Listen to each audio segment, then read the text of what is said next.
Hey, good afternoon, everyone. Welcome back to the fifth annual Visual Global Conference 2025 Future Ready PMOs. We have a session with Kevin and John. So we're gonna talk about embedding change into the DNA of the PMO. So if you have any question, please put it on the chat on the Q&A session. So we're gonna grab it at the end of the session. So with that being said, John, Kevin, it's all yours. Thank you very much, Dr. Tony, and hello, good afternoon to everyone, or good day to you, depending on where you are in the world. I'm Kevin Jones with Mate North America. I'm joined by my colleague, John Blackburn. We've been having a couple technical difficulties in the background, so if my audio drops out at any point in time, just please let us know, but really excited to be here with you today. So let's just go ahead and dive right in. And so I'm going to start off with a little bit of a conversation around being on time and being on budget, but questioning, did we really deliver value? So it's a good thing that we're all taught not to judge a book by its cover, because our session might sound like it belongs in a biology lab. Now, if you came here expecting DNA sequencing or gene editing, I have some bad news for you. You're in the wrong virtual meeting room. Now, our topic, embedding change into the DNA of PMOs, it's completely metaphorical. What we're here to talk about is how PMOs evolve, how they re-engineer their own DNA to move beyond delivering projects to delivering value. And actually, I was just fortunate to attend Bill Dowell's presentation just prior to this, and he shared his thoughts on value. We're going to come at it with a slightly different lens, so more of an organizational change management lens. So I'm going to try to make best use of chat as possible, and I want to hear from you all. I have a question for you, simple yes or no. How many of your PMOs deliver projects on time and on budget?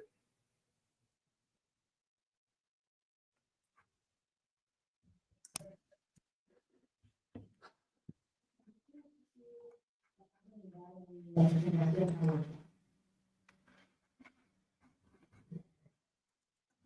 right, not seeing any responses come in yet, so I'll move to the next question for you, which is how many of your projects actually deliver measurable business value? And you can do that again with a simple yes or no.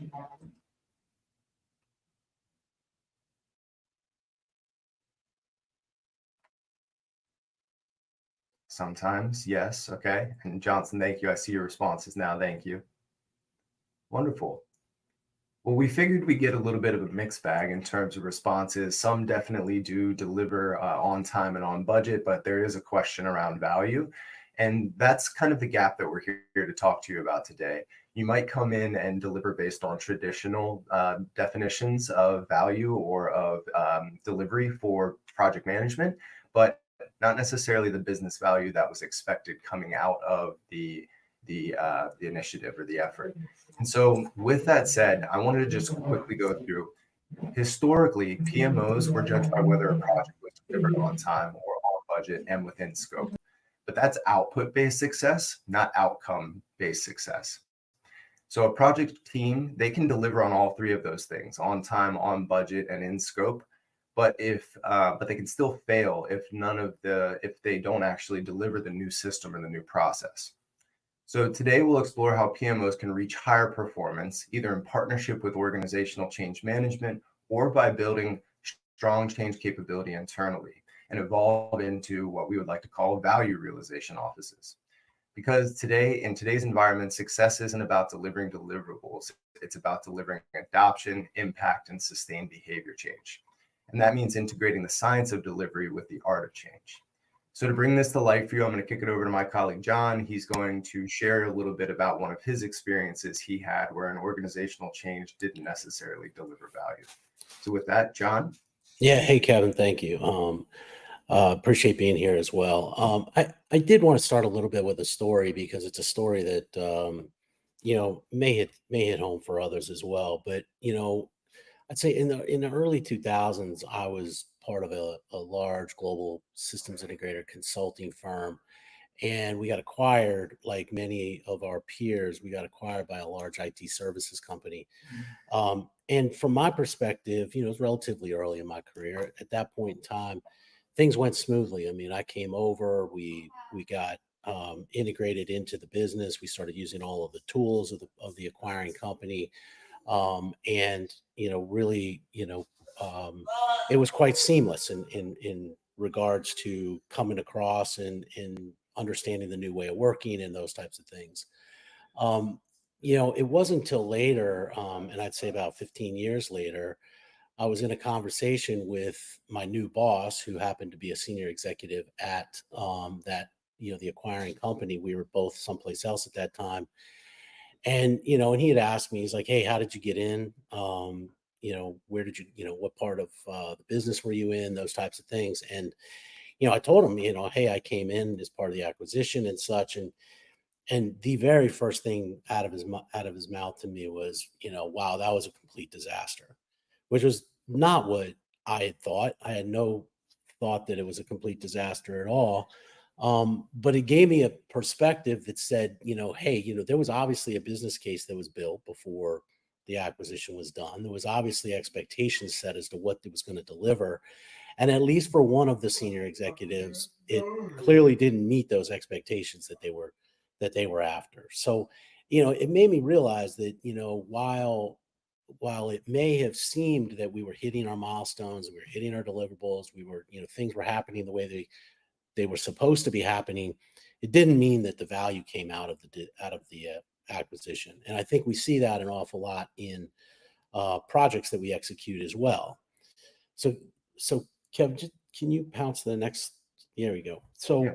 what I think it highlights is that most organizations, have a low level of benefit maturity, meaning they don't necessarily have the structures, they don't necessarily have the measurement systems, they don't have the processes and the components in place in order to really measure whether or not we're getting the benefits that we promised up front. And then, obviously, along with the measurement of that, we don't have the processes and the tools to make sure that we get the benefits that were promised up front.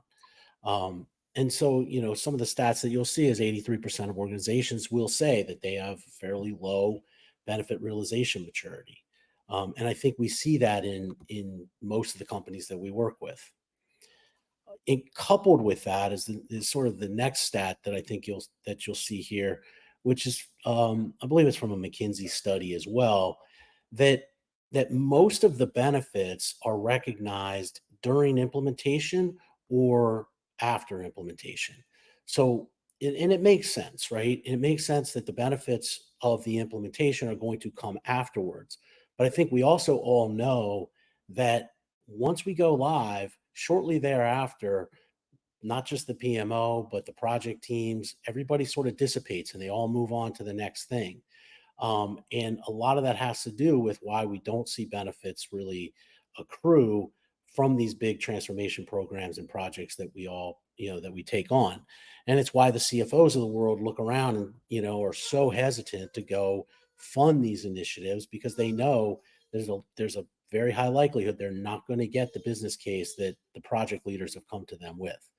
And so if you look at the coupling of low maturity of the benefits happening after implementation, it tells us that most of these projects do not deliver the value that was expected.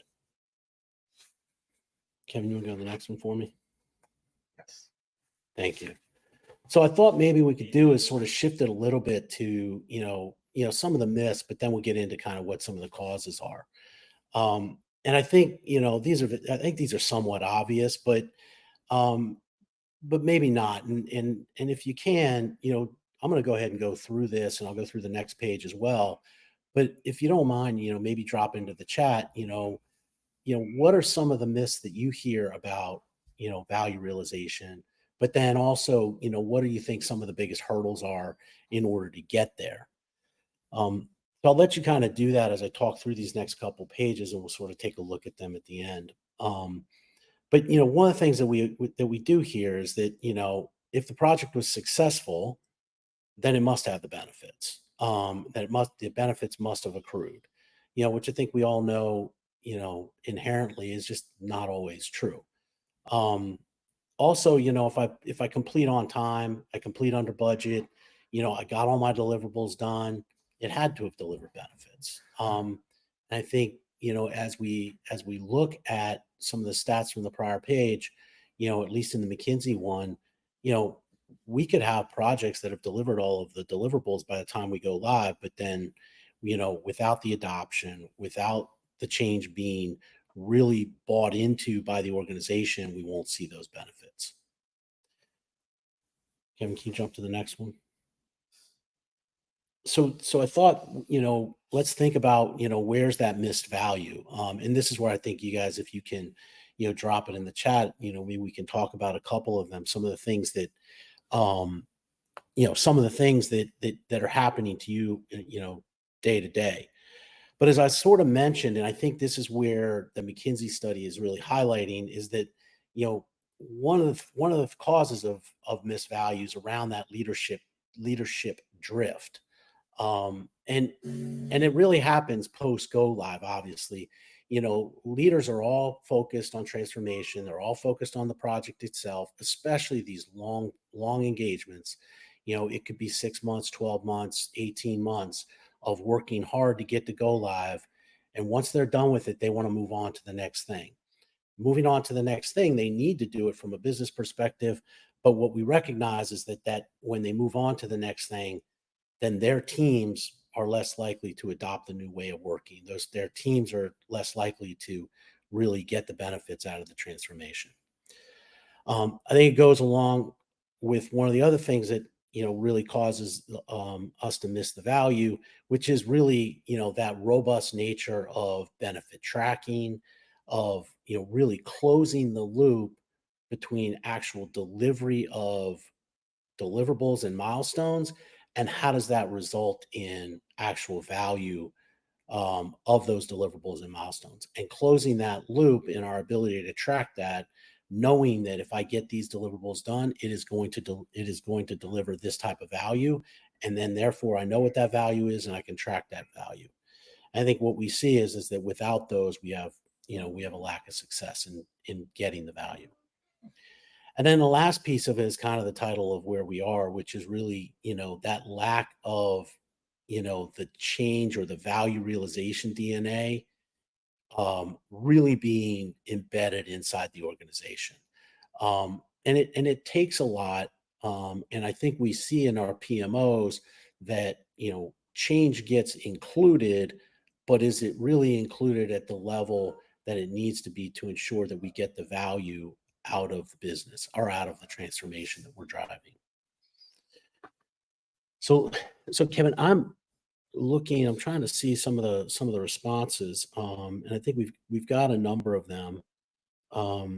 Seeing some stuff in here about, value being lost due to, misaligned priorities. I think that's, absolutely true. I think, one of the things that, one of the studies that's out there says is that, you start losing value on day one. And if you have misaligned priorities of the senior executives in the program, and then that does not get translated down to the teams that are driving the program, you absolutely will, lose value along the way. And then, I found it. Let me just read this one. I found organizational structure are antiquated, and hence, many firms reorganizing to meet transformation. And so, yeah, I mean, you can see it. I mean, if you're trying to really move a lot of people and a lot of the work that they're doing, it's, lots of change can be difficult on large organizations. And so one of the things that we have found, which is not necessarily called out here, but it is part of it being part of your DNA, is really looking at the capacity for change within the organization. How many new things are coming at the different groups? Can we measure that? Can we absorb that? Should we expect, that adoption to occur? So one of the things that, so I think, where we wanted to think about this was, we know that there's a number of myths. We know that there's some areas where we miss value. We know that we, really want to embed change and value realization into the overall PMO. So, Kevin's going to talk a little bit now about, well, what is the difference then between what we would think of as a traditional PMO that's very focused on, activities and deliverables and project delivery, and what a really high performing PMO can be, when change and value are really embedded. Kevin? Thanks. Yeah, thanks for that, John. So what John was alluding to is what we were calling and talking about as the gap, and then also that evolution. So moving from delivery to value realization. So I'm going to pull this slide up here. I'm going to drop another question in chat for you, but I'll also just raise it out loud here to the group. So what does the PMO with change integrated into their DNA look like to you? We're curious to hear your thoughts. And as you drop your comments in chat, I'll just kind of go through our perspective on this. So John mentioned, your traditional PMOs. They tend to measure time, cost, and scope, and that's where their success metrics come from. They also tend to be focused on project delivery, not necessarily sustained outcomes. And then we often don't stop there. We have to assume that if we deliver the project well, the benefits will follow. And that assumption is exactly where that value starts to leak. And that's what John was mentioning. It's less about getting the project over the line, but it's more about the implementation and whether or not it was successful. So we need to shift into becoming high-performing PMOs. And how do we do that? High-performing PMOs, they look different. They add outcomes to their core mission. So I've heard a lot from my own client experiences over the last few years. I don't really care about those outputs, those PowerPoints that you're creating, or that robust documentation. I want to actually see the business results. I want to see it reflected in my bottom line. So with that, these high-performing PMOs, they also treat benefit definition, stakeholder engagement, and leading indicators with the same rigor that they apply to timelines and budgets. They really spend the time diving in on, well, what does this benefit look like to us? And I'll tell you from sessions with clients in different industries, I think they really struggle at times to get a clear sense of, okay, well, if this is the future state and this is where we're at today, well, what are we going to be measuring that's going to tell us that we're on the journey to actually achieve those outcomes? Further, I think stakeholder engagement, it sometimes gets overlooked because it's not a once and done. It's not just doing your analysis, but it's actually going out there and engaging those individuals, periodically checking in and getting a pulse, getting a sense from the organization and those key stakeholders that can be your advocates versus your resistors. How do you get them over the line? The leading indicators, as I mentioned, I have a background in behavioral science, and one of the things that comes to mind for me is behavior is a key leading indicator. If I see people doing things differently, if I hear them talking in different ways, that's more than likely an indicator that we are starting to see progress towards and eventually will achieve those lagging indicators. So again, with high-performing PMOs, they plan for longer engagements. John and I will talk about this shortly, but one of the things that jumps to mind for us is how can you get the change look like, what does sustainability look like, and how do we build that into the overarching organizational system? So it's not just through go live, but through value realization and adoption. And lastly, they create consistent ways to deliver change, measure adoption, and sustain results, like other repeatable PMO practices. So thinking about not only just the repeatable processes they can take for projects or programs, big and small, but also how do they deliver change and how do they work effectively with other members of the organization to do exactly that. So what we wanted to leave you with here, and it looks like it might be cut off by my screen, but what it says is this evolution, it doesn't happen overnight, but it starts with the intention by embedding change management into the PMO's DNA, hence the title of our topic. On the next slide, we'll talk through 3 practical ways to do this, 3 practical lenses: people, process, and technology. And this is where the PMO can start making that shift today. This actually says the PMO of the future isn't just managing projects, it's managing value. So let me jump to the next bit. And this is the path forward that we were thinking about. What are our recommendations? What would we be leaving you with? So how do you go about embedding change in the PMO's DNA? These are some of our recommendations. I won't go through this. I won't read it to you, but what I will say is we'll leave this for you to think about, and we'd love to talk to you a little bit about it in our Q&A here at the end. So on the people side of things, one of the biggest shifts is in bringing change leaders in from the very beginning, not as a support function, but as a strategic partner in planning and execution. Now, what does this look like? If the PMO defines what gets delivered, then change management defines who will make it successful. So that's how they work in tandem. When we map project management and OCM roles side by side across the project lifecycle, it's clear how they naturally complement each other. Business cases, they meet impact analyses. planning meets engagement, and go live meets adoption. And we can't forget readiness and resistance. So people can only absorb so much change at once, and understanding that dynamic is the difference between installing change and realizing it. When we shift over into that middle column and we focus a little bit on process, the goal isn't more process. That's absolutely not what we're prescribing here, but it's smarter process. We need to right size the change management so it fits the culture and the maturity of the PMO. And then further, when we integrate the change into our governance checkpoints, it's not as an add-on, but a measure of progress. I think a lot about people feeling like change is done to them. So how can we actually make them part of the change? But then further, how do we make change feel like it's not a bolt-on, but it's actually something that's deeply embedded in our project strategy? Lastly, one of the things that we recommend and one we've seen organizations do well is they partner with HR and other internal functions to think through how do we adjust our performance systems to support and reward the new ways of working that this project will depend on. That last column there, technology. So when we get into that, we want to talk to you about how to embed change, we need to make it visible and measurable. So it ties that previous piece about how we're actually measuring and tying this to performance. By connecting project management and change management data into one view of impact, you can see where initiatives overlap, where capacity risks exist, and how adoption is trending across the portfolio. One of my favorite things to do is to be able to pull together a portfolio level report for a senior leader and show them you have 10 different projects going on within one function within your organization, but now looking outside of that function at all the other projects that are going on and all the change impacts, it starts to paint a really clear picture that many of these people, these teams are going to be overwhelmed by all the changes and the things that are going to be requested of them coming out of the projects. So let alone, they're not going to get business as usual completed. They're going to struggle with that, let alone trying to think about all of these changes.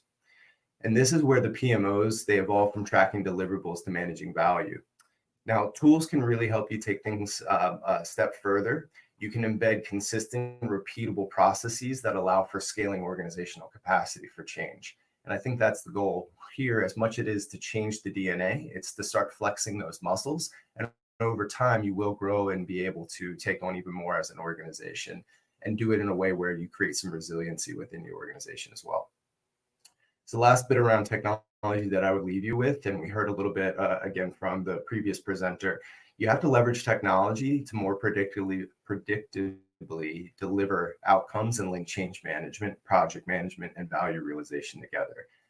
AI, I mean, it's taking over many parts of our days. And I think for a resilient PMO, it has to be thinking through, well, what does AI do for us and how can we leverage it more to really make a big impact on the work that we're doing now, make it easier on people and on the ultimate end users of the projects, the initiatives that we're rolling out across the organizations.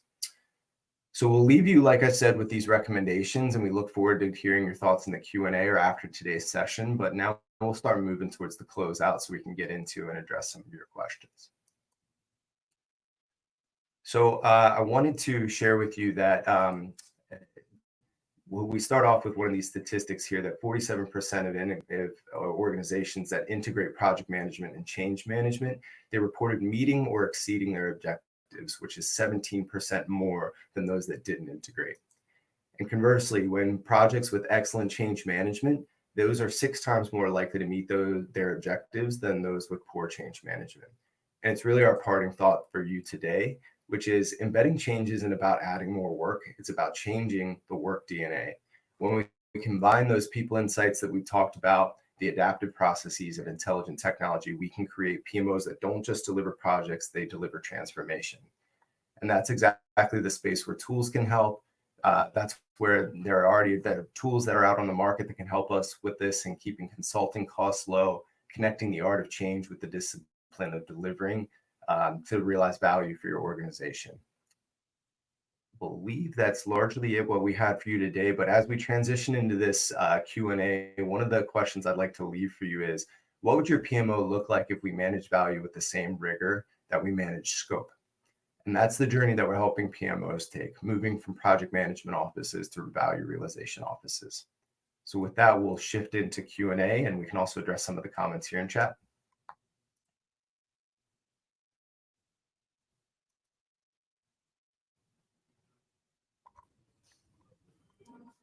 All right.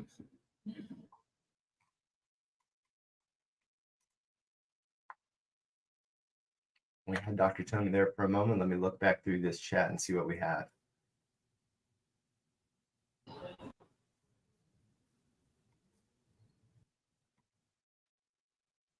Also a great method to assist with data management. Yep, John, your comment about the journey map. Yep.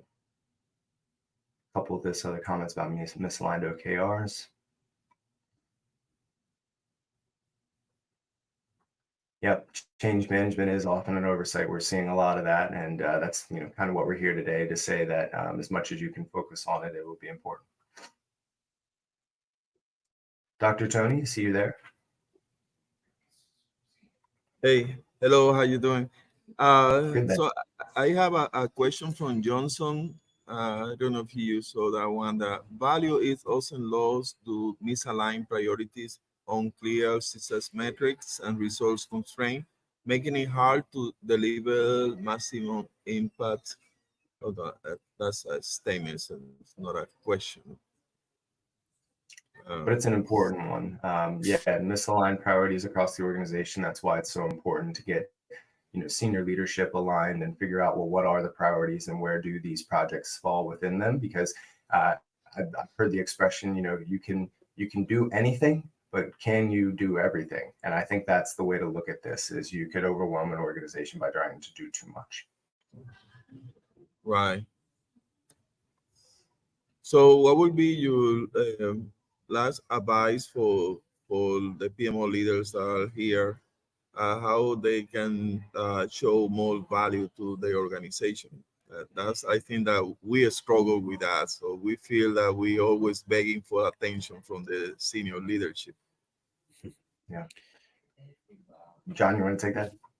Yeah, I mean, I'll dive in, Kevin. I think if I was leaving, one thing, I would say that the point about getting alignment on what the real metrics are and where the real value is going to come from would be the first piece of it. Is upfront getting that definition done. And then the second piece of it is, as a PMO, a lot of times what we see is that, the PMO and the project teams are asked to disengage very shortly after implementation.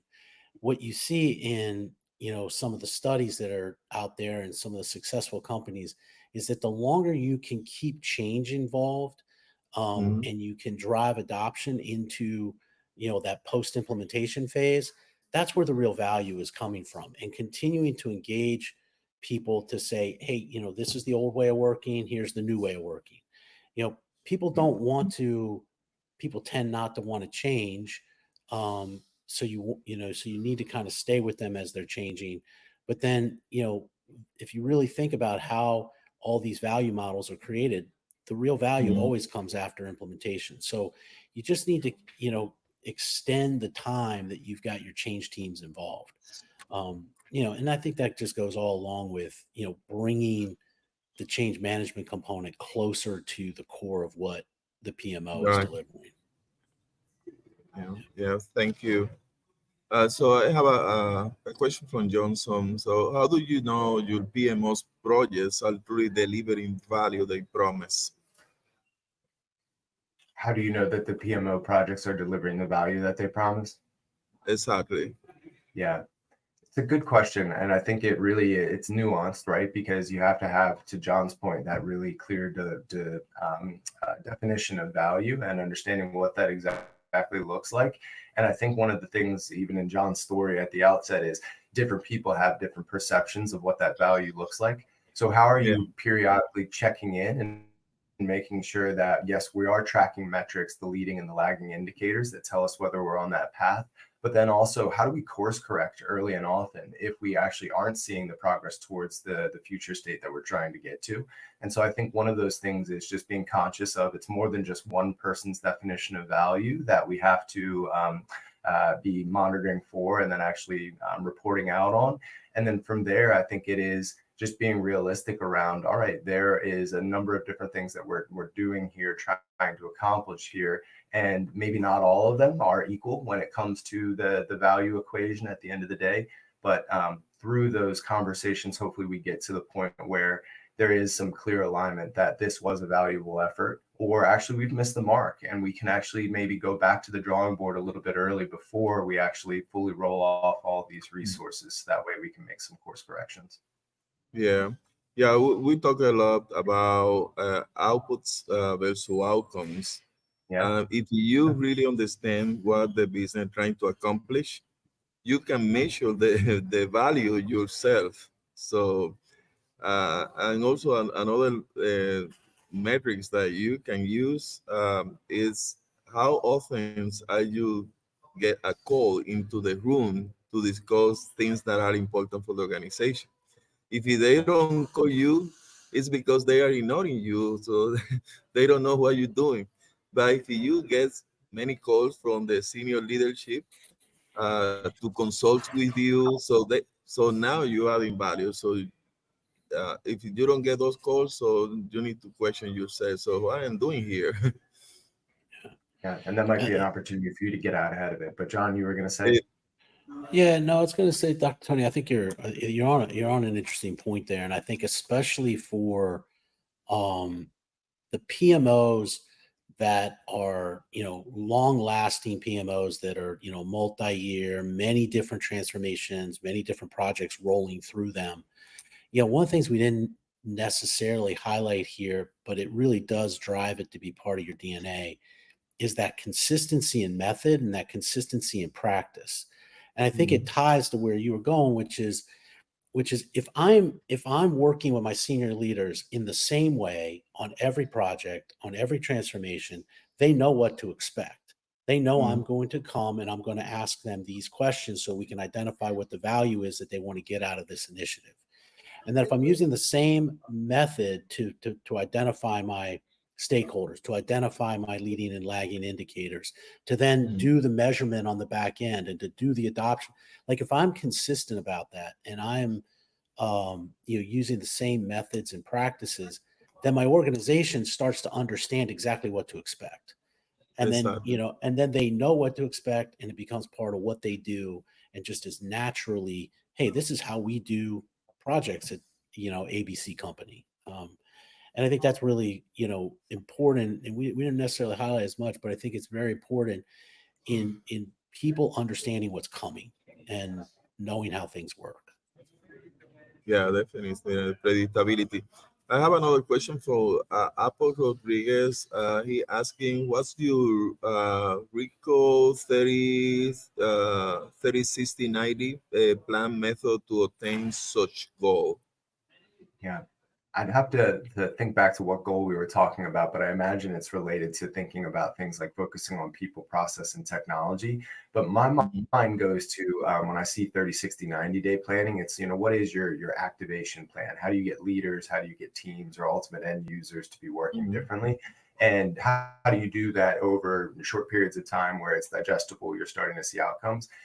Again, going to my behavioral background, I think we don't try to boil the ocean and ask them to do it all straight away, but we actually put together what we would call a shaping plan. And we actually outline that over time, we would expect to see this performance and we would expect to see this level of engagement or this level of adoption of the new tool. And so maybe it doesn't look like from the outset that they are making full usage of the new technology, the new process, but we're asking them to go and try. And that's the first 30 days. And then from 60 days, we add on and we increase the expectations on the organization. And periodically throughout this time, we're checking in with them. We're tracking how this is going. And then by that 90 days, depending on what kind of implementation, depending on what kind of program or initiative it is, and the change specifically, that might be enough time to actually start to see that we're getting closer to some of those lagging indicators. It could be that it's much longer than that. It's 6 months or a year even, especially if it's something as deep as a culture change, something that's deeply embedded in an organization and their ways of working. Okay, thank you very much, Kevin and John. So for anyone that wanted to know more about the solution that you represent, how they can connect with you. Yeah, we would love that. Our LinkedIn information is in the chat, and we'll also, it sounds like, be sending these slides following the meeting. So, that has our contact information as well. You can look us up at Mate, and I will drop our website into the chat as well. Exactly. Well, thank you very much, Kevin, John, for that insightful information. And so anyone that want to know more about, so the presentation is also on the resource icon, so you can download this presentation. Also connect with Kevin or John to get more detail about the solution. Thank you very much, and see you around. So we have a couple more sessions coming. Yes. All right. Thank you. Thank you so much. Thanks for having us. Thank you, Dr. Okay, thank you.